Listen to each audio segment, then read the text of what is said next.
Hi guys, this is Diana Green, independent Jamberry consultant. Today I want to show you some tricks that I use to put wraps on my nails.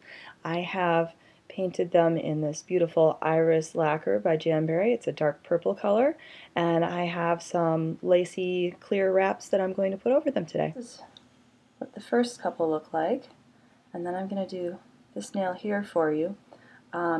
When my nails are nice and short, I can do the standard application method and they lay on there real nice, but as they get longer, I don't know if you can see this, my nail kind of starts to curve as it grows out. And so what happens is, because I've got a nice little curve this way and I've got a lot of curve that way, it doesn't lay flat when I put the wraps on with the official method. So I discovered something on YouTube called the baseball method. Obviously I can't take credit for it, but it works really, really well for me. I've actually used it on this nail and everything's laying down very nicely. So what you do is you find the nail that's going to fit for you, and I like to save as many centerpieces as possible, because if my nails are short when I'm cutting these out, with the pinky nail especially, a lot of times I can get a third nail out of the single wrap. So I've done with other patterns, I've gotten 3 full pinkies out of one strip, or with these other nails you can save them and use them for toes for a pedicure. It's just great how many places you can reuse them. So what I like to do is cut up the side here and try to just cut across where I'm going to need, so I have all that extra wrap left over for my next application.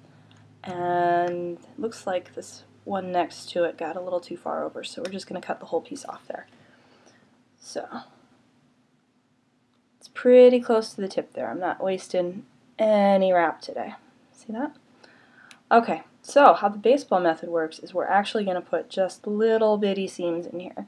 And I find that my nails are just curved enough that I have to use this method, but not really curved enough that I can actually put a wedge in the side of it. So if it's one of my regular nails, and I'm going to show you a special nail later, I just make these little clips in the side, about just a little ways up above where the curve is. I just clip in maybe at most 1/4 of an inch across each side. And because I like to combine all the methods for my nails, I'm actually going to show you the cold application method in conjunction with the baseball method. So you just peel that off of there. You don't want to touch it if you can. I actually have washed my hands with hot water and Dawn to make sure that I get all the oils off, so that'll keep them on a little bit longer. And one of the things I really like about the cold application method is I have bad aim, so I usually get these on in the wrong place, and with the cold application method it's really easy for me to take it off and fix it. So that is just a little bit off. Just gonna shift the center of that. There we go. Alright, so when you're happy with where you have it, run your finger down the center and then out to the side on those little wings you just created by putting a clip in it. Just like that. Then back up the center and out toward the seam.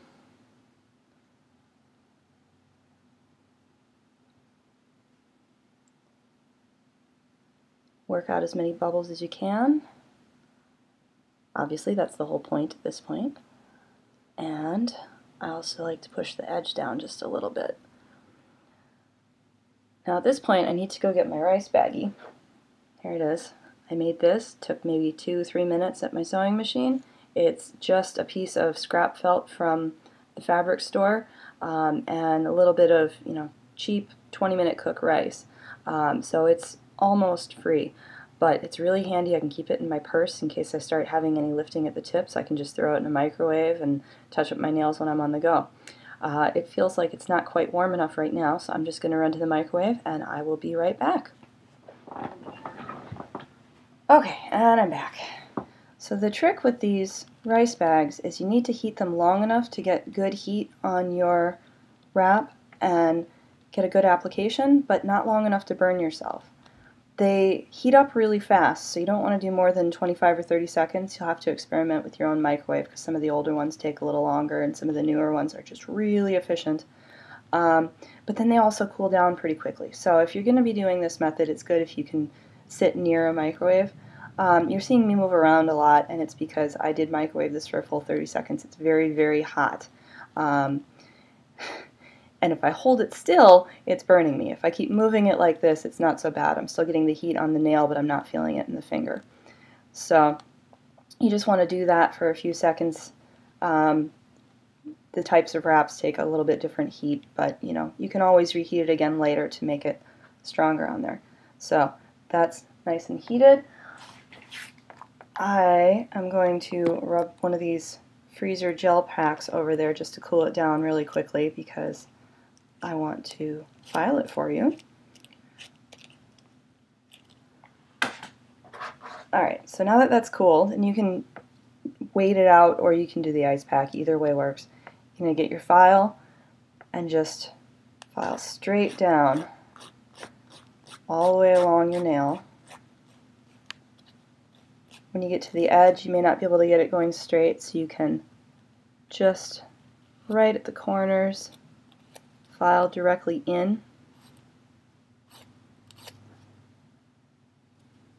And I never pull those off. I always want to file them until they let go on their own.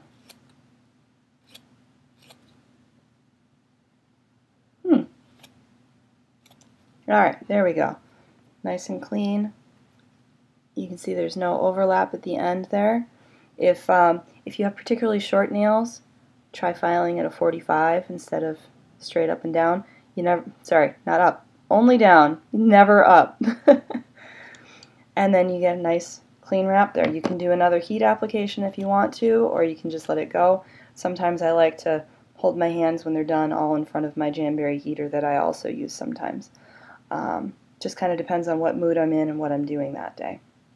So, those are those four. The baseball method has been really great for me because I have this one finger, I don't know if you can see that, it kind of curves off to the side. And normally I don't notice it, but when I'm doing my wraps, it gets nice and bubbly because this nail actually curves to the left when it comes out. So if you don't have perfect nails, there's always a way that you can make this work for you.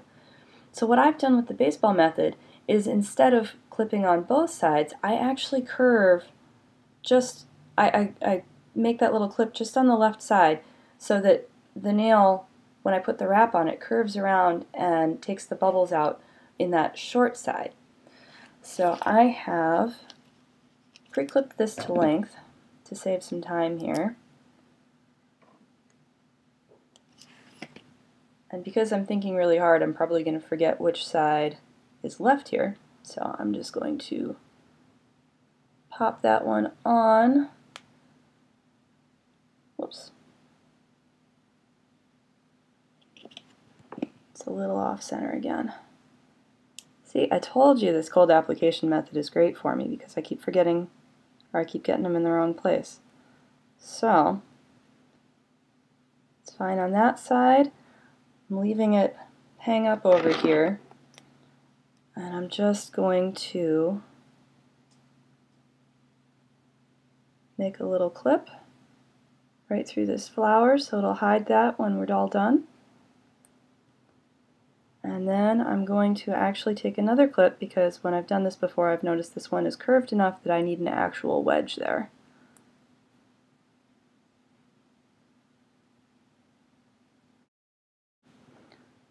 Okay. This probably would work better if I had tweezers. There we go. See how there's an actual, where can I show you how that looks? Sorry, my camera's not focusing. Anyway, there's a little wedge taken out right there. See that? So, as usual, I'm going to push this over to the side and get that down nice and firm. And then I'm going to wrap around the nail, push it up toward the end, and then keep pushing over toward that wedge that I just made. Lots of pressure.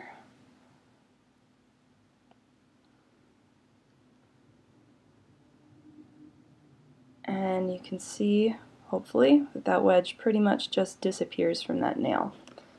So then we just finish as usual. And the nail lays nice and flat, and no one ever knows how special my nail is unless they've seen this video. Okay, there they are, finished set. I used the baseball method on there, actually both of my thumbs, so you can see it's nice and clean, no bubbles. And then, actually, the last thing I like to do, because I'm in the Midwest and we have really brutal dry winters here, is have my Jamberry cuticle oil, which smells fantastic. It smells like my amaretto creamer that I use in my coffee in the morning. And I just, a little bit right around the cuticles. I usually let that sit for a minute and then I rub it in. And you would not believe how well it rehydrates my cuticles and just makes them look so much healthier, even after just one application. So, thanks for watching my video.